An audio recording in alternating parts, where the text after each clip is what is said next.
MLB.com's Anthony Castrovince joins us for this installment of The Pen is Mightier. Never fails to make me laugh. And Anthony has written on MLB.com of the top 10 rotations in Major League Baseball. And let's get to that full screen if we can, because to no one's surprise, it's the Dodgers at the top of the pack, and not a surprise, really, anybody in the top three with the Pods and Mets.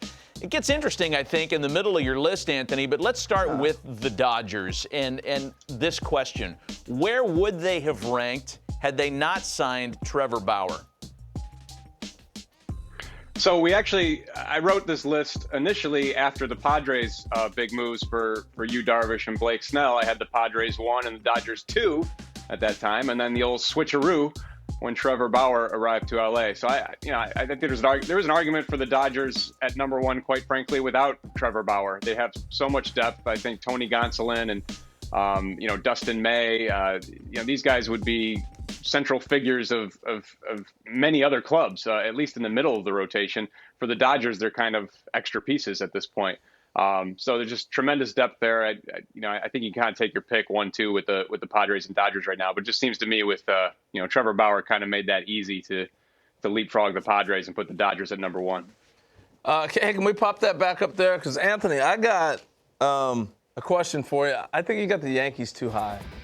I would have had the Nationals and the White Sox both above the Yankees. I'm just curious why the Yankees are so high. I think that's totally fair. I heard that from a few people on Twitter, believe it or not. I know it's hard to believe that people would reach out with their opinions over Twitter, but it did happen. And I hear you, Harold.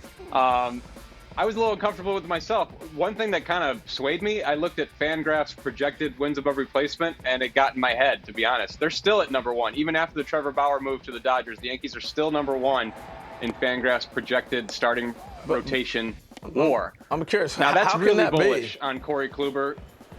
Yeah, they're apparently super bullish on Corey Kluber and Jamison Tyone. Okay. Kluber in particular, they have him as a 2.9, basically a 3 WAR pitcher for 2021, which assumes a lot. I mean, between those two guys, I think they've made like 15 starts in the last 2 years. So yeah, Kluber had the shoulder issue that shut him down last year. Both those guys is, are they going to pitch? You know what I mean? Right. That's the problem. Love talking over people on Well, he kept going. Let me ask you a question, Anthony. Is there somebody out there on the free agent? I'd rather the real Harold talk over me than the soundboard. Oh, see, I completely disagree. At least this is the real deal. Let me ask you this. Is there a free agent that's on the market now that would perhaps change this ranking even more? Somebody that could sign between now and opening day? I don't know how much it would really change. I think it would certainly help me with the bottom end of the list, to be honest, because I think, as I wrote in the piece, I didn't even pick a 10th team, because what's the point right now? There's a lot of teams that have a good argument at the top end of the rotation and then maybe have some depth questions. But there's still some talent out there. Jake Odorizzi strikes me as a really intriguing bounce-back guy. Jake Arrieta is still out there. Taijuan Walker is still out there. So James Paxton. There's still value to be found out there in the free agent marketplace as we, close in on spring training here. And those guys certainly need to get into a camp and get ramped up. But I don't know how much it would change the complexion of the top end of this particular list, but certainly on the bottom end. Here's my next question. Is there a team in your top 10, and I know number 10 was take your pick, so let's call it your top 9, that doesn't make the postseason? Which one of these teams is tenuously attached to that top 10? Ooh. Well, I still have Cleveland in there, despite trading away everybody in the last couple of years, some big names. They still have a tremendous pitching pipeline. Zach Plesac is still taking steps forward.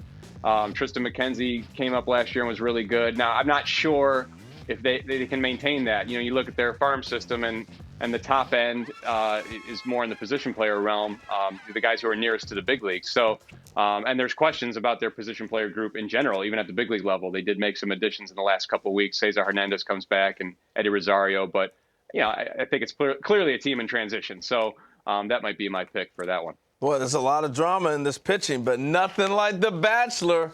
Man, there's some drama this year. Have you been watching? I've been watching, and I'm a little disappointed, Harold. I mean, it's one thing in baseball. We had the new playoff format came down like literally while Garrett Cole was warming up for opening night, and that was a little crazy. and new rules, and we just had rule announcements for last night. But in The Bachelor, they're just rewriting the rules all the time now. They're adding new contestants like weekly. They added 5 last week. Another girl showed up this week. Heather came last night. This is chaos. We got to have order here. Yeah, it's not right. It kind of reminds me of You imagine sorry. Go ahead, Lauren. You have Matt's heart, and then I have a bone to pick with comes Lauren. in someone else in a red dress, and you're like, forget it. Our connection's lost. I think it stinks. I think it stinks too. Good morning. It's kind of like the non-tender deadline in free agency, when the non-tenders invade the free agent pool, and the free agent outfielders look around like, yo, how'd Kyle Schwarber get in here? Why is he allowed in here now? But Lauren, you picked Mari. Yeah. Lauren told me at the beginning that Mari was the pick to click. And Mari didn't even make it 5 weeks, so I was a little disappointed there. A little boring, maybe. Rachel's my new girl. She didn't have much else going on, unfortunately. Man, they're fighting though. They're fighting. Rachel. Okay. Yeah, but they should have kept Victoria and MJ and all those people fighting. Look at Matt. They would have kept it. Look at Matt pretending he's holier than thou. Meanwhile, he watches Selling Sunset and Vanderpump Rules, and you watch Real Housewives of Salt Lake City. I do.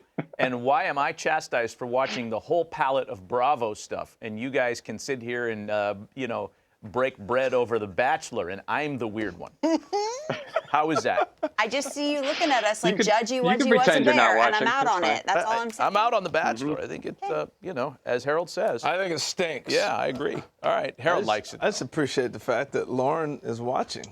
Oh, this show? The only reason she stays up past 6:30 p.m. is to watch The Bachelor. No, I don't. I TiVo it and I watch it on TV. Oh, okay. She TiVos it.